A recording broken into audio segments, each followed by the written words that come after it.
तो इसराइल ने ईरान पे अभी ही क्यों अटैक किया? कॉन्फ्लिक्ट जो भी ये चल रहा है ना, कॉन्फ्लिक्ट अभी ही क्यों हो रहा है? इसके पीछे की रीजनिंग क्या है, कारण क्या है? ये बाद में भी हो सकता था, लेकिन मुझे जो दिख रहा है ना वो ये दिख रही है कि अर्जेंसी है, किसी चीज़ की अर्जेंसी है। अगर ईरान को अभी नहीं रोका गया तो बाद में रोकना बेसिकली इम्पॉसिबल टाइप का हो जाएगा। ओके, क्या है ऐसा कि ईरान को भी रोकना पड़ेगा? Nuclear bombs.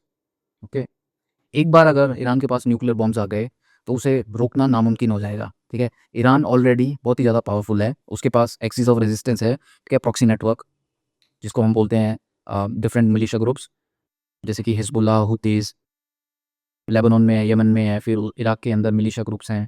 ठीक है, तो ये सब जो है ना, ये ईरान को काउंटर करती है, घेर के रखा है एक। पर ऐसा क्यों कर रखा है? ओके, ऐसा क्यों कर रखा है?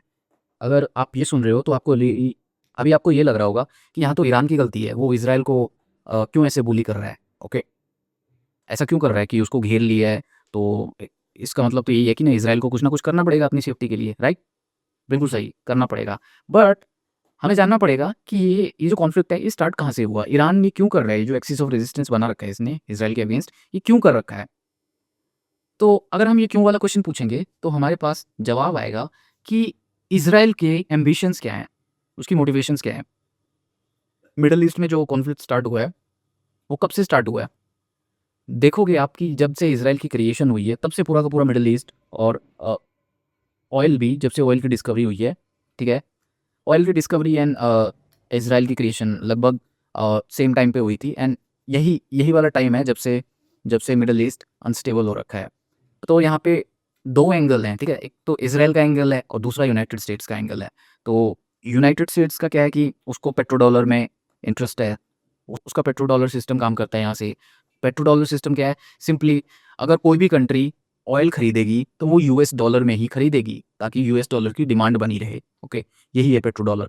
और ईरान, ठीक है, पेट्रो डॉलर को यूज़ नहीं करता, पिछले साल 40 साल से वो सैंक्शंस में है।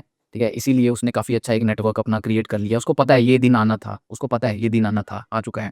तो अभी हमें एक आइडिया ये मिला है कि अभी जो ईरान पे अटैक हो रहा है उसका कारण ये है कि ईरान, ठीक है, एक न्यूक्लियर पावर ना बन जाए।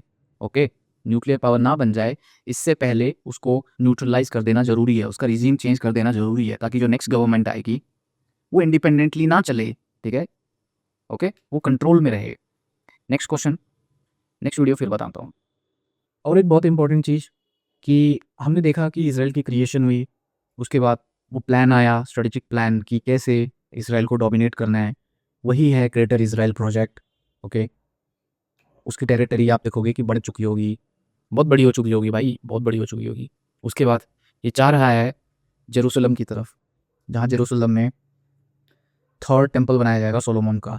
जब मैं यहाँ पे सोलोमन का टेम्पल बोल रहा हूँ तो इसका मतलब ये नहीं कि सोलोमन की मूर्ति बना के पूजा करेंगे। मतलब ये है, फर्स्ट टेम्पल जो बनाया था वो सोलोमन ने बनाया था, किंग सोलोमन ने बनाया था इसराइल में। तुड़वा दिया गया, सेकंड भी टूट गया, तुड़वा दिया गया, अब थर्ड बनाया जाएगा, इसीलिए उसका नाम सोलोमन टेम्पल है। तो अब वो डायरेक्टली नहीं कर सकते हैं, ये डायरेक्टली नहीं कर सकते हैं क्योंकि वहाँ पे अल अक्सा मॉस्क है।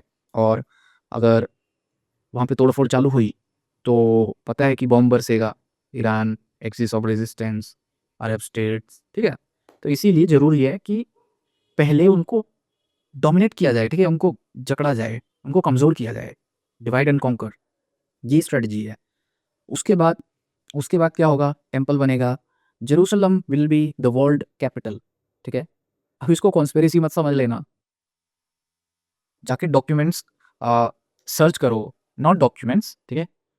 जो लीडर्स थे इसराइल के, जैसे कि फर्स्ट पीएम ऑफ इसराइल जो था डेविड बेन गुरियन, उसका कोई स्टेटमेंट देखना आप, ठीक है, उसका विजन देखना क्या था, वो क्यों बोल रहा था कि Jerusalem will be the supreme court of Mankind. Okay, यहाँ पे बहुत सारी जितनी भी कंट्रीज़ हैं सब आएंगी, स्पिरिचुअल कैपिटल है, फाइनेंशियल कैपिटल भी बनेगा। फाइनेंशियल कैपिटल तो न्यूयॉर्क भी है, लंदन भी है। ओके, बट स्टिल वहाँ स्पिरिचुअल कनेक्शन नहीं है जो जेरूसलम में होगा। ओके, क्यों होगा? क्योंकि जो इब्राहिमिक रिलीजन्स है ना, जूडाइज्म, क्रिश्चियनिटी एंड इस्लाम, इन तीनों का कनेक्शन है इस सिटी से। ओके, इसीलिए आप देखोगे कि 8 साढ़े 8 बिलियन की पॉपुलेशन है, तो लगभग आधी पॉपुलेशन 4 बिलियन लोग इन तीनों रिलीजन से हैं। तो बहुत ही इंपॉर्टेंट सिटी है ये और सेंटर ऑफ द वर्ल्ड देखा जाता है इनके द्वारा। ओके, तो ये है कि इनको एक वर्ल्ड गवर्नमेंट बनानी है।